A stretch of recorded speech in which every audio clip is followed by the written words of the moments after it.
नमस्कार दोस्तों, मेरा नाम है मनीष कुमार सिंह और आप देख रहे हैं 4 पीएम महाराष्ट्र। आपका बहुत बहुत स्वागत करता हूं। दोस्तों, महाराष्ट्र की सियासत में तमाम जो सत्ताधारी पार्टी हैं लगभग लगभग लग रहा है कि मेन मुद्दों को छोड़कर सारी सियासत जो है वो औरंगजेब की कब्र की इर्द गिर्द घूम रही है।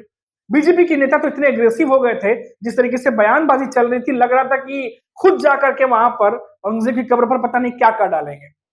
इन सबके बीच में बीजेपी के नेता अग्रेसिव थे, एकनाथ शिंदे भी पीछे नहीं रहे, उन्होंने भी जमकर बयानबाजी की। लेकिन अजीत पवार की एनसीपी, सिर्फ अजीत पवार ही नहीं बल्कि उनके नेता भी इस पूरे विवाद से खुद को किनारे रखते हुए नजर आए। अब इसके पीछे कुछ भी वजह हो सकती है, क्योंकि बीजेपी और एकनाथ शिंदे की आइडियोलॉजी हिंदुत्व वाली है, लेकिन अजीत पवार जो है वो चुनाव के दौरान भी इन चीजों से दूर रहे और अभी भी दूरी बनाए हुए हैं। पहले तो अजीत पवार के एनसीपी के नेताओं ने बीजेपी के नेताओं को खुद सुनाया, जो नफरती भाषण दे रहे थे उस पर क्या कुछ कहा अजीत पवार के नेताओं ने, वो हमने आपको बताया।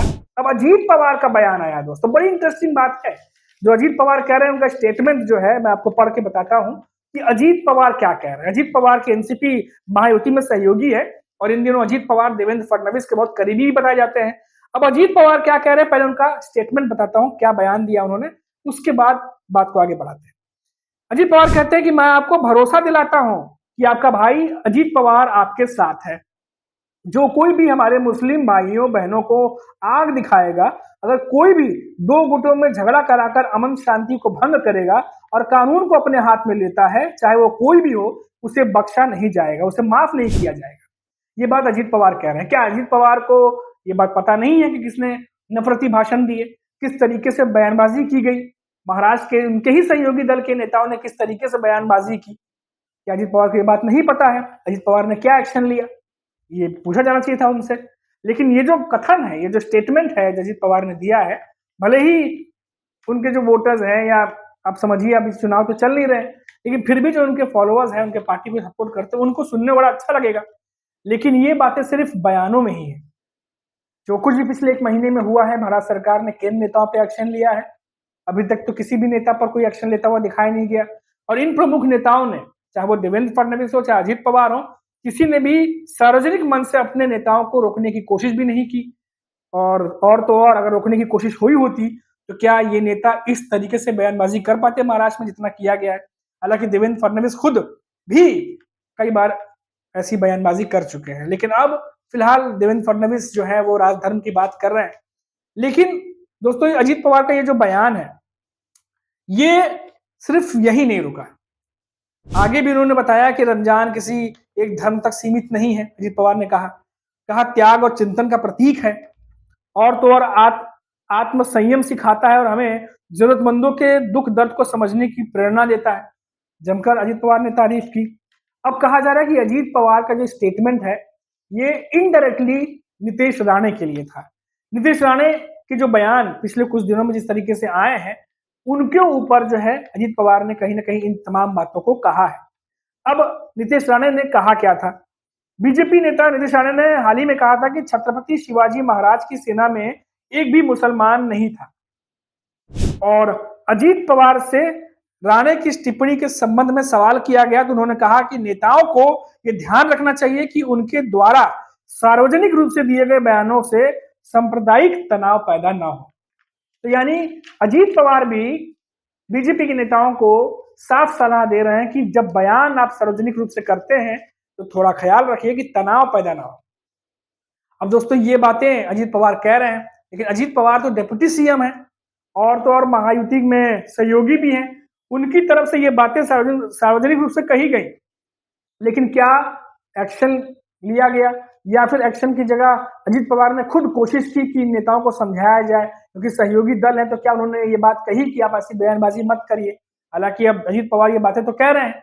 अब देखिए दोस्तों, ये बात इसलिए अहम हो जाती है क्योंकि महाराष्ट्र में इस बार देखा जाए तो जिस तरीके से होली में जिस तरीके से माहौल बना था, ऐसा कभी नहीं हुआ।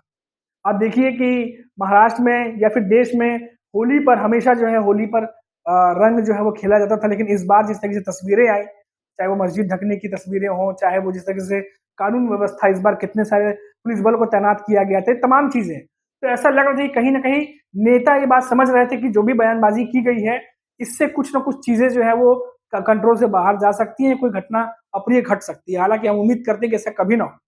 लेकिन इस बार ज्यादा जो है वो पुलिस बल की तरफ तैनाती कराई गई थी। अब देखिए दोस्तों, ये जो बयान है अजीत पवार का, अब ये बीजेपी के नेताओं के खिलाफ आया है। अब भले उन्होंने नाम ना लिया हो, लेकिन क्योंकि अजीत पवार के एनसीपी के नेता और अजीत पवार खुद इन बयानों से किनारा किए हुए हैं, इन बयानों को सपोर्ट नहीं कर रहे हैं, और तो और इन बयानों के खिलाफ बयानबाजी कर रहे हैं। अब अपनी अपनी मजबूरी भी हो सकती है, क्योंकि अजीत पवार की एनसीपी की आइडियोलॉजी बीजेपी के जो आइडियोलॉजी है उससे मैच नहीं करती। दोनों की अपनी अपनी राजनीतिक पॉलिटिकल ओपिनियन है। अब आने वाले समय में निकाय चुनाव है, बीएमसी चुनाव है, तो नेता बहुत कुछ सोच समझ कर बयान देते हैं, और अजीत पवार नहीं चाहते कि कोई भी ऐसी कंट्रोवर्सी में या कोई भी ऐसे विवाद में फंस कर उनकी पार्टी का आने वाला समय में नुकसान हो जाए। और शायद ये वजह भी हो सकती है, होने को तो कुछ भी हो सकता है, लेकिन इतना जरूर है दोस्तों कि अजीत पवार ने बीजेपी के नेताओं के बयानों का पूरी तरीके से जो है वो सपोर्ट नहीं किया है, और तो और उनके खिलाफ ये बयानबाजी जिन्होंने की है, जो बयान दिया वो मैंने आपको बताया। फिलहाल अब तो देवेंद्र फडणवीस भी जो है अब इन पर बयानबाजी नहीं कर रहे हैं। उन्होंने भी जो है कुछ दिनों पहले बयान दिया था कि अब नेताओं को इस तरीके से बयान देने से बचना चाहिए जिससे तनाव पैदा हो। अपने नेताओं को समझा रहे हैं, और तो और खुद भी बोल रहे हैं कि राजधर्म का पालन होना चाहिए। और अटल बिहारी वाजपेयी जो हैं, उनका नाम लेकर के उन्होंने कहा कि जब एक नेता राजनेता बनता है, सत्ता में आता है, तो उसे अपने पर्सनल ओपिनियन, अपनी पर्सनल जो व्यक्तिगत राय है उसको पीछे छोड़ना पड़ता है, और समाज देश को आगे बढ़ाने के लिए काम करना पड़ता है, सबको साथ लेकर चलना पड़ता है। ये बात देवेंद्र फडणवीस अभी कुछ दिनों पहले कहते नजर आए। लेकिन यही देवेंद्र फडणवीस कुछ दिनों पहले जो है उनके कुछ बयान ऐसे आए थे जो मैच नहीं कर रहे थे, कि जो देवेंद्र फडणवीस अभी कह रहे हैं और जो तब कह रहे थे, दोनों के बीच में जमीन आसमान का फर्क था। लेकिन क्योंकि बीच में आरएसएस का भी बयान आया, उन्होंने भी औरंगजेब की बात को जो है वो अप्रासंगिक बता दिया। अब इसी बात को लेकर के देखा जा रहा है कि बीजेपी के नेता थोड़ा सा इन दिनों जो है बयान देने से बच रहे हैं।